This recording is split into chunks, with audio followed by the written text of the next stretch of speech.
Just June 28th, as emergency crews worked to clean up yet another toxic train derailment in the United States, this time on the Montana River, further exposing our nation's chronically underfunded infrastructure and its threats to our health, the Pentagon announced plans to send an additional $500 million worth of military aid to Ukraine. The development came as Ukraine's army enters the third week of a vaunted counteroffensive that CNN describes as, quote, not meeting expectations, and which even Volodymyr Zelensky says is going slower than desired.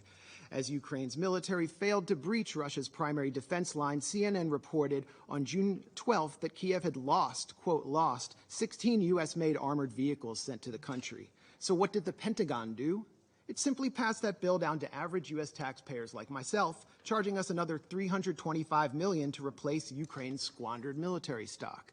There was zero effort to consult the U.S. public's position on the matter, and the vast majority of Americans likely did not even know the exchange took place. This policy that I'm describing to you, which sees Washington prioritize unrestrained funding for a proxy war with a nuclear power in a foreign land while our domestic infrastructure falls apart before our eyes, exposes a disturbing dynamic at the heart of the Ukraine conflict. An international Ponzi scheme that enables Western elites to seize hard-earned wealth from the hands of average U.S. citizens and funnel it into the coffers of a foreign government that even Transparency International ranks as consistently one of the most corrupt in Europe.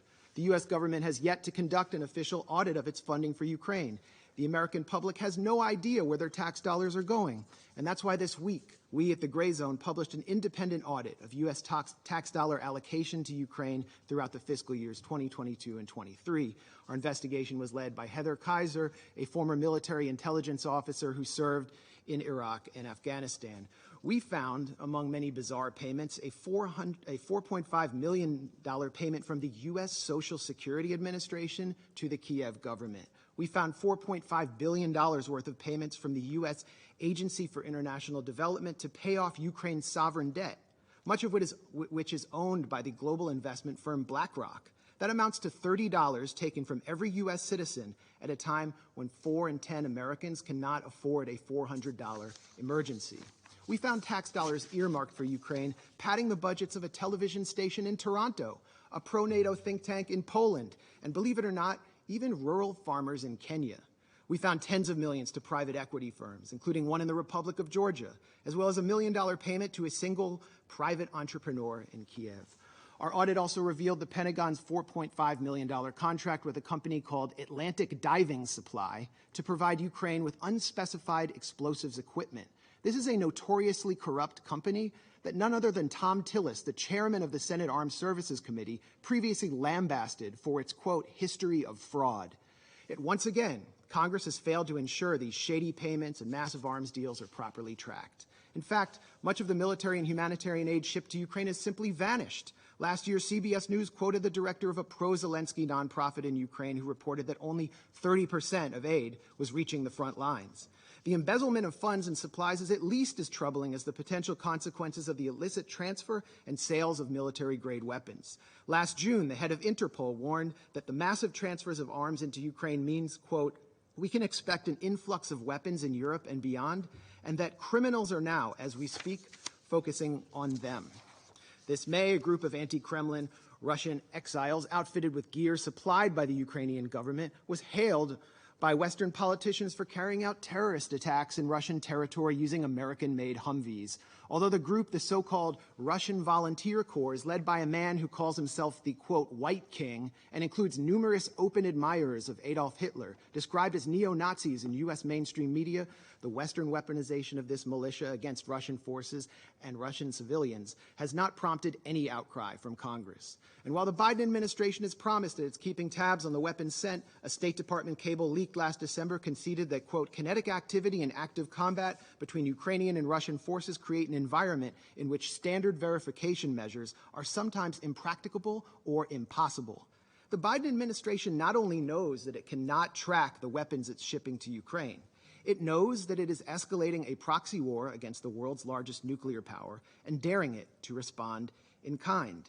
We know this because back in 2014, and this timeline is so important, that's when NATO Secretary General Jens Stoltenberg said that the war started following a U.S.-backed coup d'etat. President Barack Obama rejected demands from Kiev to send lethal offensive weaponry Because, as the Wall Street Journal put it, he had a, quote, long-standing concern that arming Ukraine would provoke Moscow into further escalation that would drag Washington into a proxy war. When Donald Trump entered office in 2017, he attempted to hold the line on Barack Obama's policy, but was soon branded a Russian puppet by the Beltway press corps and the Democratic Party for refusing to send Raytheon's Javelin missiles to the Ukrainian military. His reluctance to send the Javelins became a central theme of his impeachment, and he predictably relented.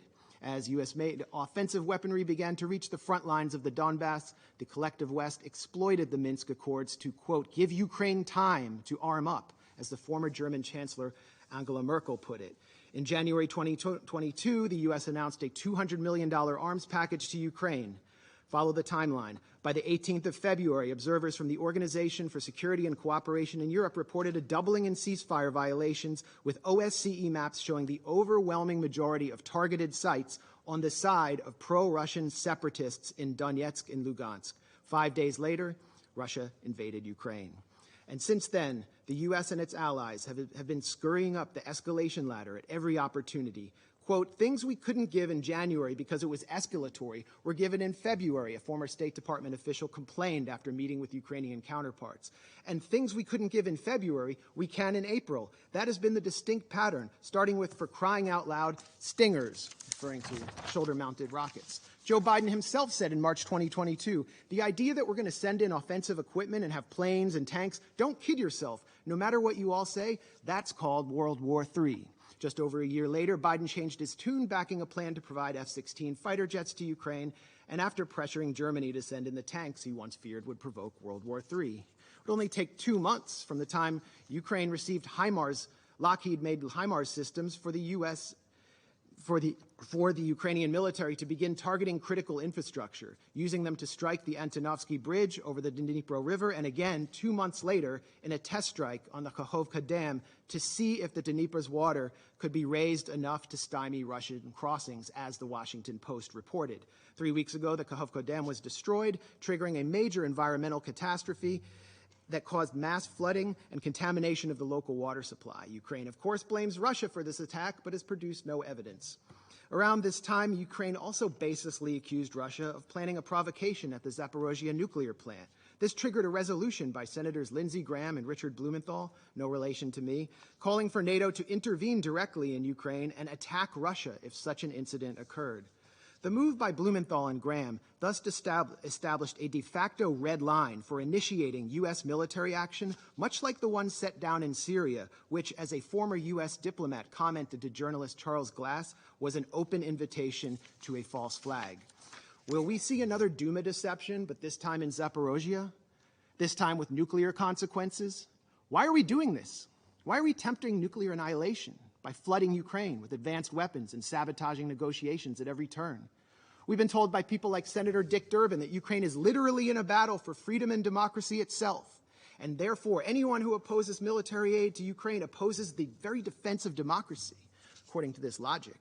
So where's the democracy in Vladimir Zelensky's decision to ban opposition parties, to criminalize the media outlets of his legitimate political opponents, to jail his top political rival and his deputies, to raid Orthodox churches and jail clergymen?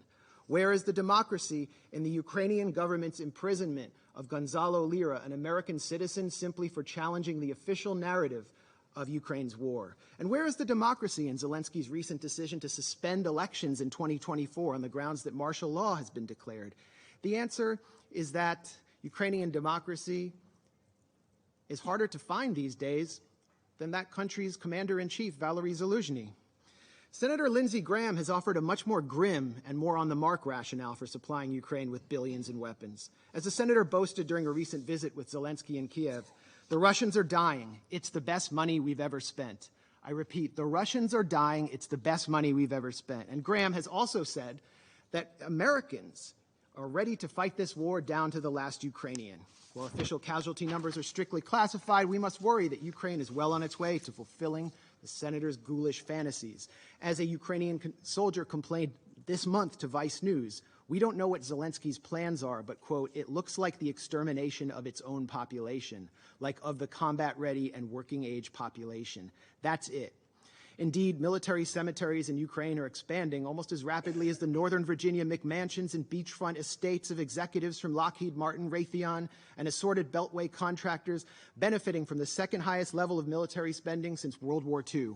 These are the real winners of the Ukraine proxy war, not average Ukrainians or Americans or Russians. The winners, or Europeans for that matter, the winners are people like Secretary of State Tony Blinken, who spent his time between the Obama and Biden administrations launching a consulting firm called West Exec Advisors, which secured lucrative government contracts for intelligence firms and the arms industry.